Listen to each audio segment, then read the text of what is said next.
Olá, boa tarde. O programa Um Sentido para a Sua Vida está no ar. E a Federação Espírita do Estado de São Paulo sente-se honrada com a sua audiência. Para o programa de hoje, nós trouxemos o tema Desafios Familiares, com Isaías Claro, eminente espírita, promotor de justiça, que veio de Oswaldo Cruz para esta palestra aqui na Federação. Vamos assistir? E neste universo chamado casamento, quantas dificuldades, algumas criadas por terceiros, estranhos ao clã, outras dificuldades naturais da própria condição planetária, e não há como proteger o casamento de maneira tal a blindá-lo a respeito de tudo que possa acontecer. Uma crise econômica a nível nacional vai afetar o casamento, mas sem dúvida, e digo para elucidar e não para ferir, que as dificuldades maiores do casamento são aquelas geradas pelos próprios cônjuges. O meio interfere, a família interfere, as diversas condições sociais, econômicas, culturais podem interferir,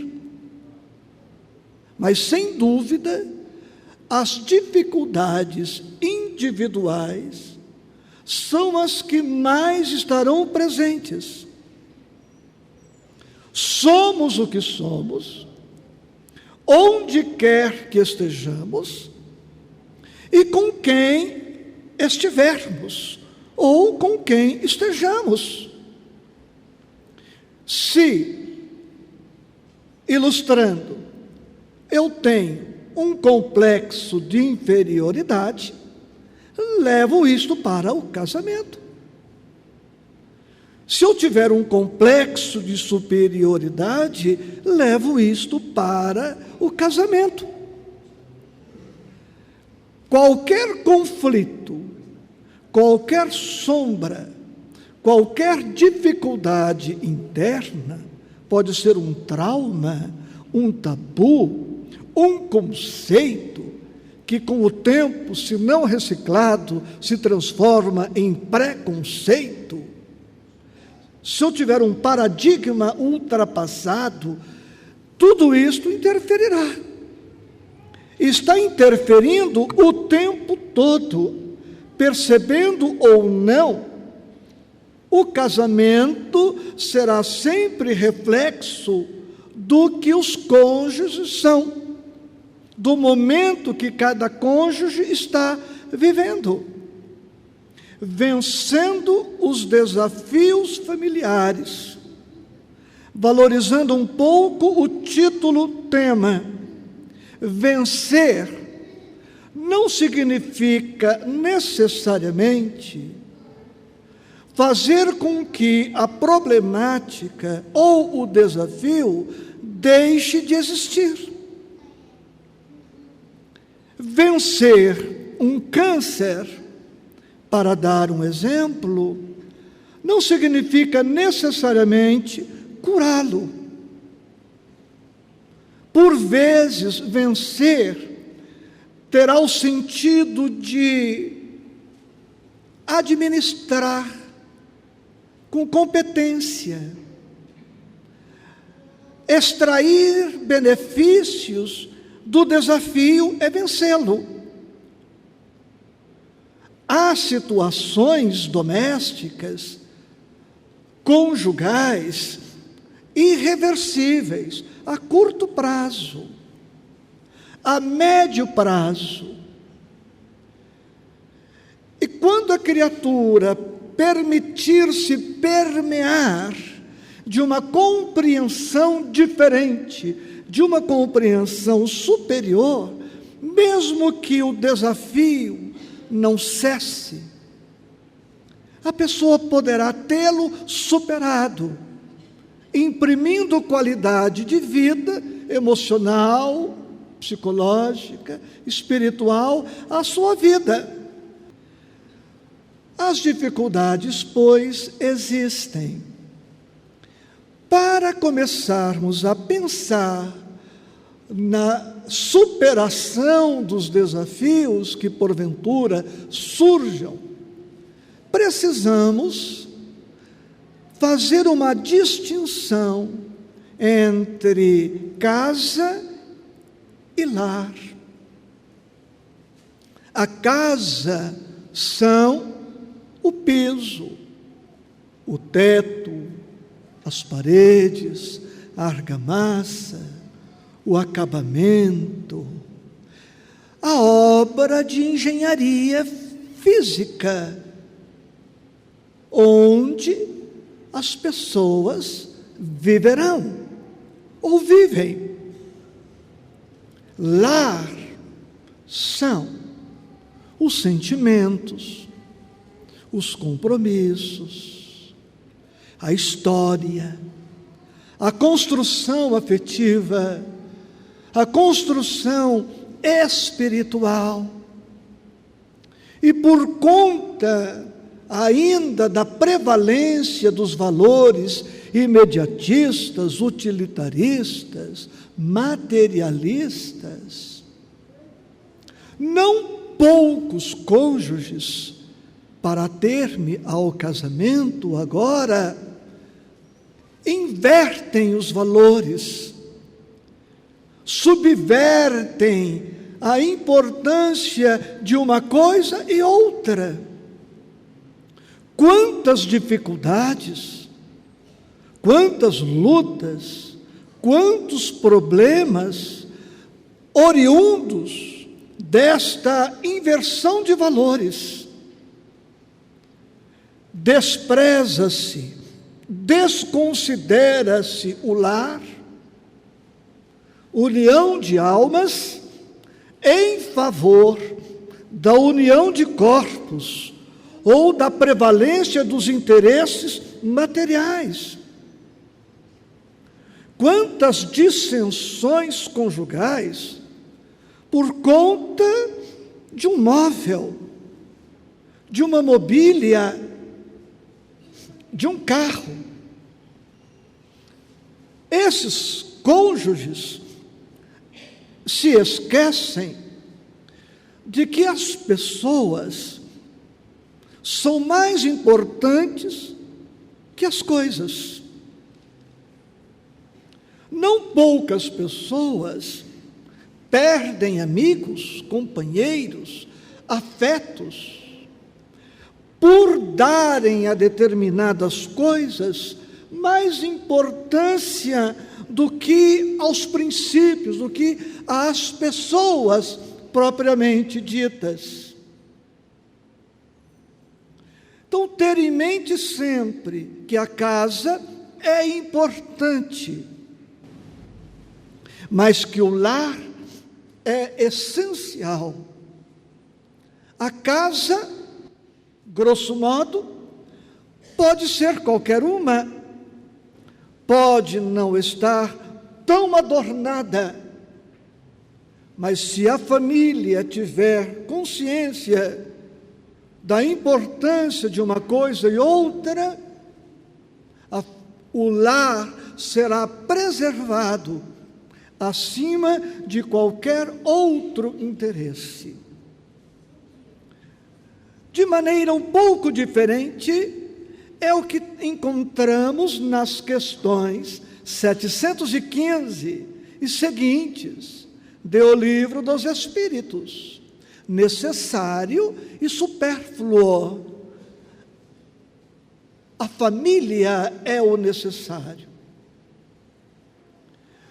Outro aspecto, a família é maior do que os elementos que a compõem aqui na objetividade das formas. Parte da nossa família, e me perdoem por recordar esta obviedade, parte da nossa família está domiciliada no mundo espiritual. E isto, embora sabido, nem sempre é recordado e valorizado adequadamente. A nossa família é ampla e, muito provavelmente, a maior parte dos nossos afetos esteja agora domiciliada no mundo espiritual. E você poderia perguntar, mas isso eu sei, qual a relevância disto? Muito grande. Os afetos que nos precederam na viagem de volta à pátria espiritual, ou aqueles que permaneceram lá enquanto mergulhamos na indumentária carnal, nos amam, nos acompanham. A nossa Morgana, de quem já comentamos aqui em outras oportunidades, filha, desencarnou em dezembro de 2013, com 31 anos de idade. A Morgana está viva, submetendo-se a um tratamento para, quando retornar para o nosso contato mediúnico, vir em melhores condições. Desencarnou paraplégica, voltará, após recuperar-se, andando. Desencarnou sem a função renal. Certamente voltará com os rins perispiríticos restaurados. Veja você a importância não só dos postulados espíritas, mas a convicção de que a família é maior. Ela está na companhia do meu pai, dos meus avós. Então isto abre para o nosso entendimento. Tipos de casamento. Vou te passar 3 tipos. Meio mais meio igual a 1. Meio mais meio igual a 1. 1 mais 1 igual a 1 mais 1. 1 mais 1 igual a 1 mais 1. Outro tipo, 1 mais 1 igual a 3. Vamos explicar tudo muito rapidamente. Meio mais meio igual a 1. É o casamento das pessoas muito incompletas, muito frustradas, muito castradas, muito infelizes, que projetam no outro sua esperança de felicidade. Meia mulher, tanto no sentido físico, quanto no emocional ou espiritual, meia mulher com mais meio homem não formam uma mulher, não formam um homem. Para o casamento, para tudo, estamos no casamento, para o casamento, levamos o que somos, ofertamos o que temos. Uma mulher meio feliz, uma mulher meio realizada, e homem, uma mulher meio satisfeita, uma mulher socialmente pela metade, culturalmente pela metade, e um homem. Nós continuaremos meios. sem muito rigor, na sequência, que não existe rigidez aqui, eu atendi a uma jovem, há algum tempo, 32 anos,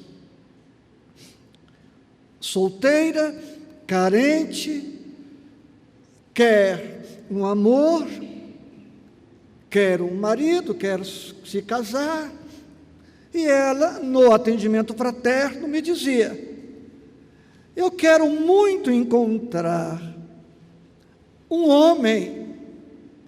Ela tem 32, ela disse que não passe dos 40, bonito, forte, atlético, bem realizado profissionalmente, culturalmente, patrimonialmente, que não tenha problema de coluna para me carregar no colo. E foi descrevendo. Eu falei: minha filha, se eu encontrar este homem, eu vou pegá-lo para mim. Eu prometi ser sério, viu, Cássia? Mas de vez em quando acho que eu posso quebrar um pouco, né, Julieta? Você acha que eu vou entregar um homem deste para você? Então ela quer um jovem rico, ela é pobre. Quer um jovem culto e ela parou no tempo. Ela quer um jovem comunicativo e ela é tímida. Ela quer um jovem bem realizado e ela é a frustração em pessoa. Qual seria? Eu falei para ela, e depois nós vamos chegar nisso, o Evangelho nos recomenda isto. Eu falei: você tem que ser para ele tudo que você espera que ele seja para você. Fazei a outrem tudo o que quereis que outrem vos faça. É o Evangelho aplicado no relacionamento. Ela não está proibida de querer ter o homem dos seus sonhos, mas ela precisa ser o sonho para aquele jovem. Esta coisa, pois, de que eu encontrei a tampa da minha panela, não sei se cabe dentro do contexto que estamos colocando, não sei se cabe no casamento. Então, meio mais meio, as dificuldades surgirão na parte que me falta, na parte que te falta.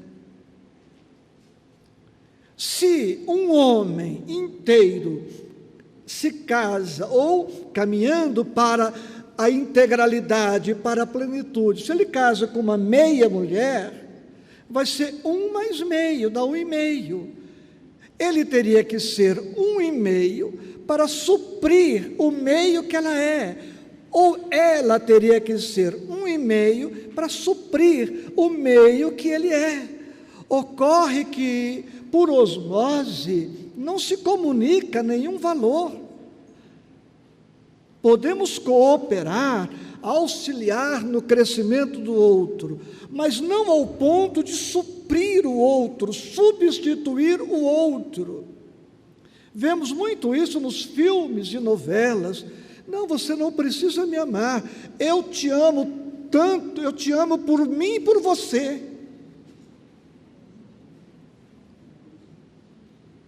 Não é possível. 1 mais 1 igual a 1 mais 1.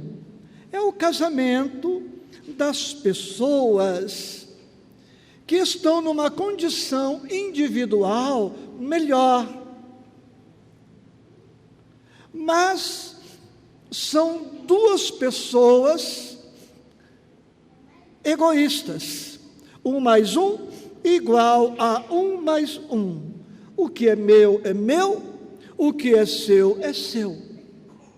Não há nós, não há o nosso. Estão juntos para atender alguma conveniência. algum interesse. Mas a qualquer momento, este casamento poderá romper-se, ruir, a partir do momento que não mais convier a um ou a outro. Mas tem o mérito, neste tipo ou modelo, de que tanto ela quanto ele já são pessoas num outro nível social, cultural, econômico, etc. Numa eventual separação, ela não sai tão frustrada, ele também não sairá tão frustrado, porque não há uma dependência viciosa, exagerada. Mas não há entre os cônjuges desse modelo 1 mais 1 igual a 1 mais 1, muita intimidade, da qual falaremos em breve. O tipo 1 mais 1 igual a 3. No atual estágio da humanidade, parece ser o tipo ideal. Um homem a caminho da sua integralidade, uma mulher a caminho da sua plenitude, 1 mais 1, consorciam-se. E na soma dos dois, temos 3. O que é dele, o que é dela, e o que é dos dois, é dos dois. Os dois, bem estruturados, compreendem que existe uma coisa maior do que a individualidade considerada em si mesma, que será o casamento, a família, o lar, os compromissos decorrentes do casamento, formando o 3. Khalil Gibran, compara o casamento a um templo sustentado por 2 colunas. Diz Gibran, as colunas precisam ter mais ou menos o mesmo tamanho, a mesma estrutura, mas ambas precisam guardar, preservar a sua individualidade. Se uma coluna, a pretexto de muito amar a outra, se deslocasse para ficar anexa a outra, o prédio ruiria. 1 mais 1 igual a 3. Então, a coluna tem a sua função específica, a outra, cada uma tem consciência da sua importância, da sua imprescindibilidade, mas ambas preservam a sua individualidade, as suas características, mas não são egóicas, egoísticas, presunçosas. Uma não sobrevive sem a outra. É, por enquanto, no atual estágio, porque lá para o futuro da humanidade não sabemos ainda, não conseguimos antever o modelo ideal. Estão gostando da palestra, não é mesmo? Mas nós precisamos fazer um pequeno intervalo. Voltamos já já.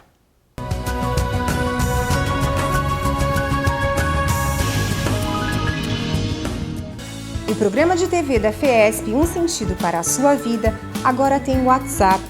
Tire as suas dúvidas e faça comentários sobre a doutrina espírita através do telefone 11 9 9271 4646. O Livro dos Espíritos foi o primeiro livro codificado por Allan Kardec. Contém toda a doutrina espírita e, de forma clara, explica a origem do sofrimento, desvenda o mistério da vida e da desencarnação, assegura o progresso de todos os espíritos dentro do tempo e do espaço, sob a égide das leis divinas. Esses ensinamentos te ajudarão a encontrar o caminho do verdadeiro entendimento da vida. É um livro que muito acrescentará aos seus conhecimentos sobre o Espiritismo. À venda na livraria da Sede Central, Rua Maria Paula, 140, ou pelo telefone 3115-5544, ramal 204.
Vamos continuar a palestra de Isaías Claro, que eu tenho certeza de uma profundidade muito grande e de uma leveza extraordinária. Nosso Chico já dizia que dentro de 400, 500 anos, nós teremos úteros artificiais. A mulher não mais terá a missão da gravidez como a conhecemos. Então a família vai passar por modificações estruturais gigantescas. Então, 1 mais 1 igual a 3. Imaginemos que uma dessas colunas estivesse pela metade. Então, meio homem casado com uma mulher inteira, ou o contrário. Vejam vocês, não teríamos estabilidade, não teríamos segurança, não teríamos harmonia, não teríamos estética, não teríamos condições de permanecer aqui se houvesse uma descompensação, um desequilíbrio na estrutura que forma. Quando, pois, surge alguma dificuldade intransponível, é reflexo destas deficiências que não foram corrigidas. Naquilo que eu estou bem, contribuo positivamente para a relação. Nos meus pontos vulneráveis, vou contribuir negativamente para a relação. Isto nos remete a um ponto da maior importância no estudo do casamento, no estudo da família, tipos psicológicos. Quando você puder, pesquise, ou nos bons livros de psicologia, alguns autores espíritas estudam o tema, mas nas internets da vida você encontrará. No Google, procure tipos psicológicos, tipos de personalidade, e isto interfere a todo momento. Por exemplo, eu sou do tipo A. Eu sou do tipo A. Eu estabeleci para mim mesmo que, no máximo, 8h30 da manhã, hoje, eu tinha que estar na federação. Sabia que a minha fala seria depois das 9h30, mas eu tinha que estar aqui às 8h30. É meu tipo psicológico. Eu passo fome, sede, frio, tudo que for preciso para estar aqui no horário que eu estabeleci. Se for preciso, trago uma tenda, vou acampar na frente da federação, mas amanhã, 8h30 da manhã, eu estarei lá. E não tem urgência que me tire do compromisso com a federação. Quem se relaciona comigo vai conviver com uma personalidade tipo A. São candidatos certos ao infarto.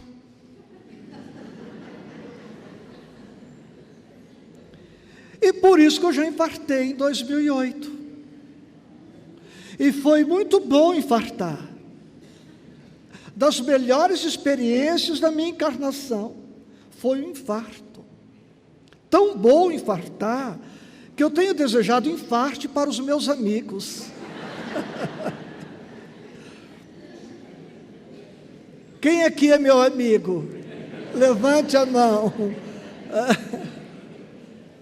Infartei, foi excelente, porque preciso trabalhar esta característica da minha personalidade. Agora, eu tenho outros aspectos positivos. Sou capaz de todos os sacrifícios, por ser da personalidade A, para manter um compromisso. Passo fome, se for preciso, para pagar uma conta, para honrar um compromisso. Eu não compro o que não posso. Eu não uso cartão de crédito. Chega a ser ridículo falar isso em São Paulo. Eu não uso cartão de crédito. Uma pela idade, né? E outra por hábito. O dinheiro que eu tenho anda comigo na bolsa. Hora que acaba o dinheiro, acabou tudo. Eu não sei a senha, eu tenho, mas não uso. Eu não sei a senha do meu cartão de crédito. Outro dia fui fazer uma compra, falei, eu vou inventar, vou comprar no cartão. E a pessoa falou, e a senha? Eu falei, mas que senha, minha filha? O cartão tem senha, eu tinha esquecido que tinha senha, eu não uso. Então são características. Agora, tem os tipos positivos e tem os tipos negativos, ou as características negativas. E isso tudo interfere. Falando de dois tipos negativos. Imagina, o sujeito desanimado casa com uma mulher pessimista. Então ele está pensando mais ou menos assim, então, bem, olha, eu estou aí com umas ideias, mas não sei se vai dar certo, o que você acha? Ele cai na bobagem de perguntar isso para a pessimista. Ela fala, bem, nem tente, não vai dar certo.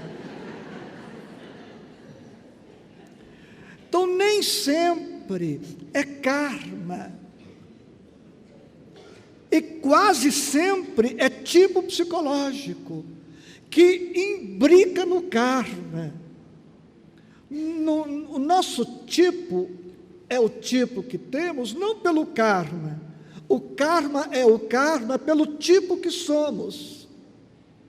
O karma que eu criei lá atrás, uma expressão em sânscrito não espírita, mas que a gente pode adotar para se fazer aqui entendido, o karma que eu cometi lá no século XIX, XVIII, XVII, já é consequência do meu tipo psicológico. Não por acaso, Allan Kardec, no capítulo 5 do Evangelho, bem-aventurados os aflitos, no item 4, apresenta 17 causas, dependendo de como se classifica ali as causas das aflições, causas atuais das aflições, diz Kardec. Ele apresenta ali um certo rol que eu consigo catalogar 17 tipos de causas atuais, e ele diz decorrente do caráter. Ou seja, aquelas causas estão presentes na economia comportamental e espiritual da pessoa pelas características psicológicas dela. Diz ele, começando o rol, quantos caem por sua própria culpa? Começa assim. Quantos caem por sua própria culpa? Se procurarmos o conceito de culpa no direito penal, são 3 as modalidades de culpa: negligência, imprudência e imperícia. O que ele está dizendo? Quantos caem, erram, sofrem por serem negligentes, por serem imprudentes. O nosso Chico, que continua vivo, imortal nas nossas vidas, o Chico atendia muita mãe, muitos familiares que tinham perdas dolorosas, traumáticas, muitas vítimas de acidente automobilístico, e o Chico não podia trair-se no seu amor, na sua compreensão, na sua bondade. E ele se saía com essa. Ele dizia: o seu filho tinha o karma da imprudência. Não era karma, coisa nenhuma. Ele criou o karma naquele momento. Ele tinha o karma da imprudência. O Chico não seria capaz de dizer: olha, isso aconteceu graças à imprudência dele. Não fosse ele imprudente e fosse prudente, isso não teria acontecido. Nós podemos dizer que são 5 os tipos de casamento. Um é discutível, se é possível. Eu admito esta possibilidade e vou explicar. 5 tipos. Casamento acidental. Este é o que, de repente, você pode não concordar. Acidental. Casamento de dever. Casamento de provação. Casamento tipo fraternidade. E casamento de amor. Acidental, dever, provação, fraternidade, amor. Acidental é o casamento não programado na espiritualidade.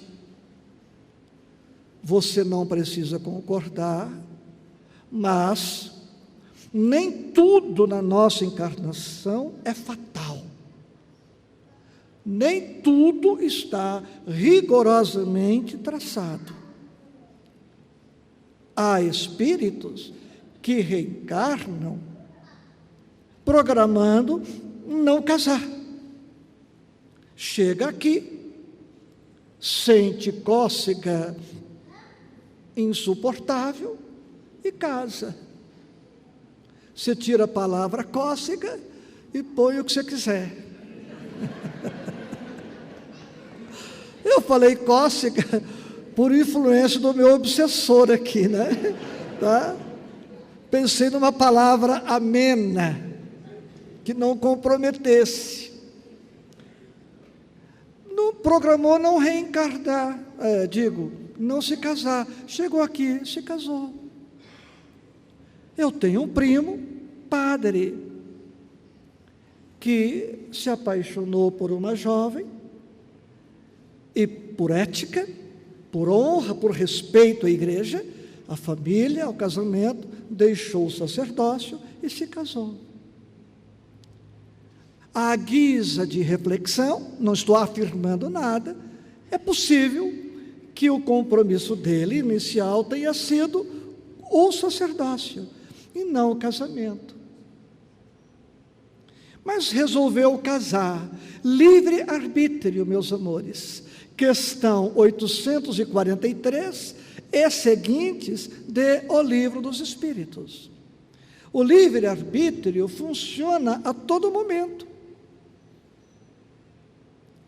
Bem, perdeu a encarnação porque não era para casar e casou, não perdeu nada, de repente está ganhando, de repente está acrescentando. Porque entre ser um mau sacerdote e um bom marido, bom pai, muito melhor ser bom marido, bom pai, do que ser um mau sacerdote e trair a igreja, trair o compromisso com o sacerdócio. Livre-arbítrio.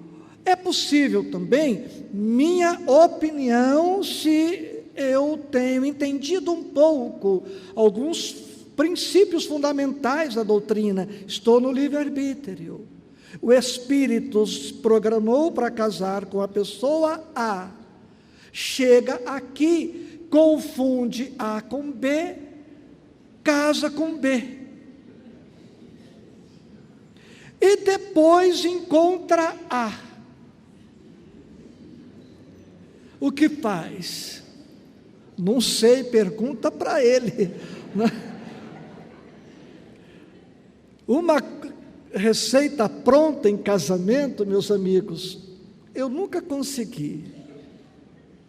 Porque é tudo tão relativo. É tão relativo.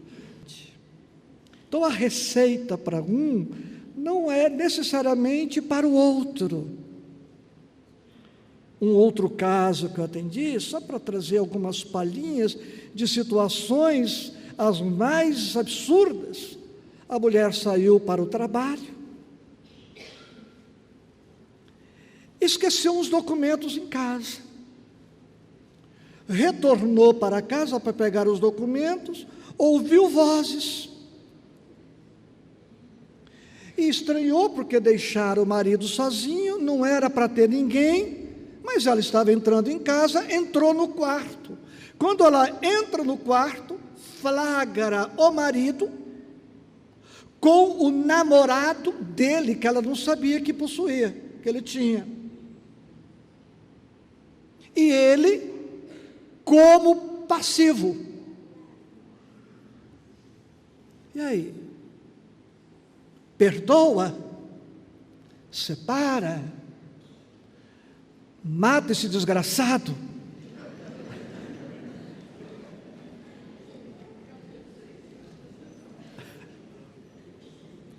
Por favor, deleta ou mata esse desgraçado, tá? Viu? Deleta isso. O que fazer? Então, amados, casamento acidental pode acontecer, sobretudo nesses tempos de ficação, estou ficando. Daí a pouco uma gravidez ou qualquer outra coisa pode estar interferindo. O recorde de ficar que eu conheço foi uma jovem de 16 anos, já tinha ficado com 70.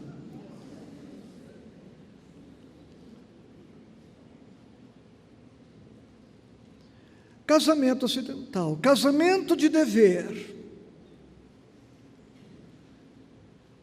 Numa encarnação, alguém jogou, lançou outrem no precipício. O que manda a lei de causa e efeito, a lei de justiça, a lei de responsabilidade. Tira o outro do precipício. Então, dever, obrigação, compromisso, responsabilidade. Lançou alguém no buraco, não tem que discutir karma nenhum, vai lá no buraco e tira a pessoa de lá. Ah, mas ele é muito pesado, gordo. Pensasse nisto antes de jogá-lo no buraco. Então, minha recomendação cristã é: só lance magro no buraco. fica mais fácil tirar. Agora, você pega um sujeito de 100 e poucos quilos e joga no buraco, vai ter que tirá-lo de lá. O dever manda que se restitua o outro ao status quo ante. Status com S, quo, Q-U-O, ante.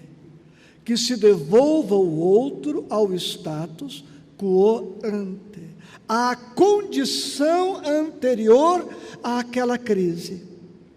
Levei alguém à loucura, sem crise. Restitua-lhe a sanidade mental. Conduzir alguém à perversidade, à luxúria, à sexolatria. A lei é de justiça e é misericordiosa. A lei não pune, não castiga.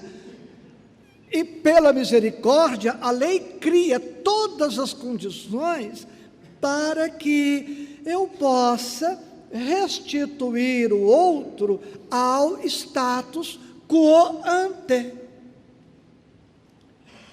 Devolvido o outro à condição anterior, estou livre. Desincumbi-me das minhas obrigações. Portanto, atendo-nos ao casamento. Mas a minha mulher é louca. Sim, você foi o enfermeiro escolhido por unanimidade para ser o enfermeirinho daquela perturbadinha. Simples assim, na enunciação. Agora vai viver 50 anos assim. Aliás, tem casamento feliz, viu, gente? Tem. Eu não conheço, mas tem. Provação. Provação. Casamento tipo provação. Prova é teste, exame, exercício, avaliação. O espírito reencarna para progredir.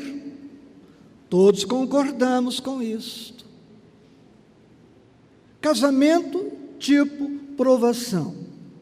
Bem, digamos que eu precise trabalhar a minha paciência. Vou ter como companheira alguém que porá a minha impaciência à prova. Olha aí, ó, a prova, provação.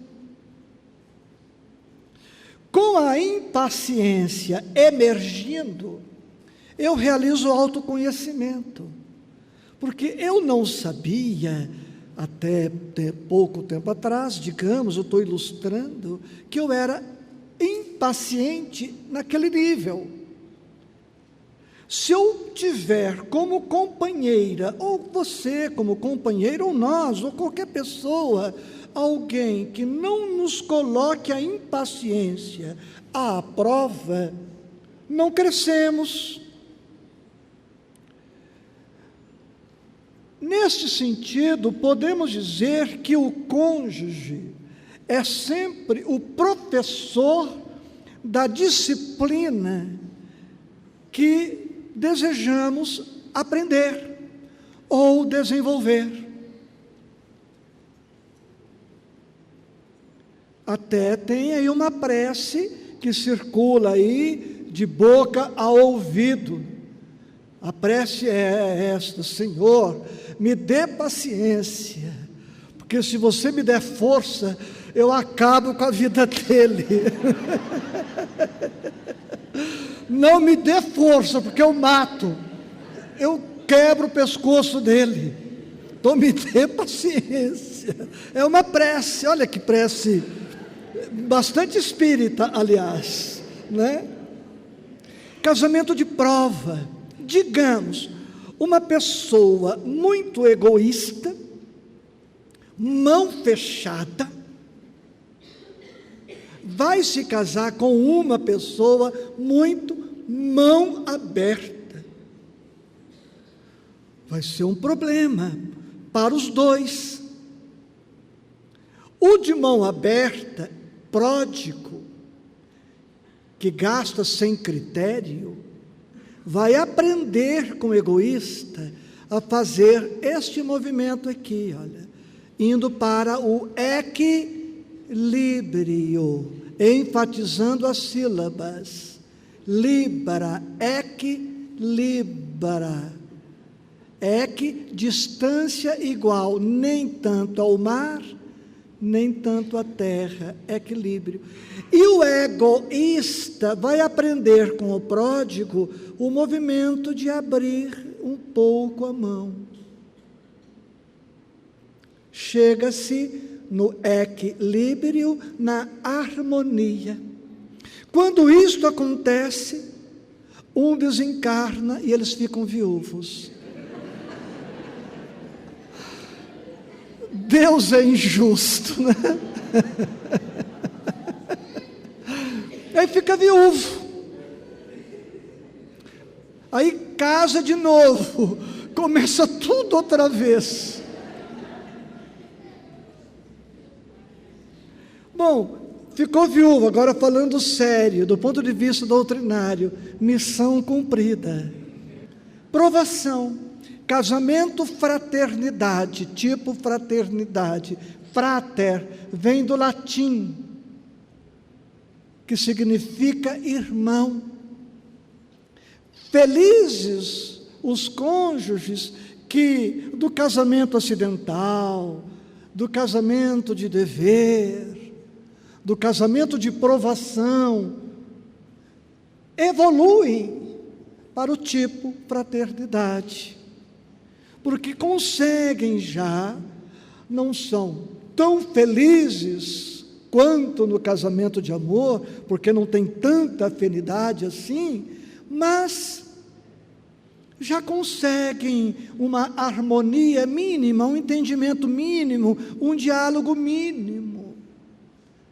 E com o tempo eles vão entrelaçando, amalgamando, já conseguem vencer as dificuldades, lidar melhor com as diferenças e tem uma qualidade conjugal razoável.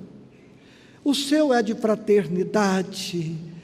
Um dos sinais indicativos é este: você se deita com o cônjuge e diz para ele: dorme com Deus. Casamento de amor é raridade na Terra, pela história do planeta, pela nossa condição evolutiva, pelas nossas histórias. São raros na Terra. Um casamento, para terminar, para irmos para a pergunta. Um casamento, uma sociedade, qualquer relação a dois, depende, meus amores, dos pontos de contato ou das intimidades. Isto é importante também para o relacionamento. O casal, digamos, não tem intimidade social, não frequentam os mesmos ambientes, não tem intimidade religiosa, de religiões diferentes, ou não tem religião, ou um tem, o outro não. Não tem intimidade profissional, trabalham em profissões diferentes, não há troca, ninguém penetra no mundo do outro. Não tem intimidade social, econômica. Sobra a intimidade sexual. Aplacada a sede da libido, desaparece. Um casamento é feito de intimidades. Quanto mais intimidades, mais pontos de contato, mais vínculos, mais compromisso, mais comprometimento, mais cumplicidade. Quanto menos pontos de contato, mais a ruptura, mais o distanciamento. Meio mais meio igual a 1, ou 1 mais 1 igual a 1, cada um para si, Deus para ninguém, porque quase sempre Deus e tudo que envolve esse tema está ali ausente. Claro que a nossa fala aqui foi muito incompleta, mas espero ter trazido algum material que ajude. Quantos ensinamentos tivemos com Isaías Claro. Agradecemos do fundo do nosso coração a presença deste querido amigo Isaías Claro aqui na Federação. Se tiverem alguma dúvida, silviapuglia@fiesp.org.br ou pelo nosso WhatsApp que está na tela. Muito obrigada e até a próxima semana, se Deus quiser.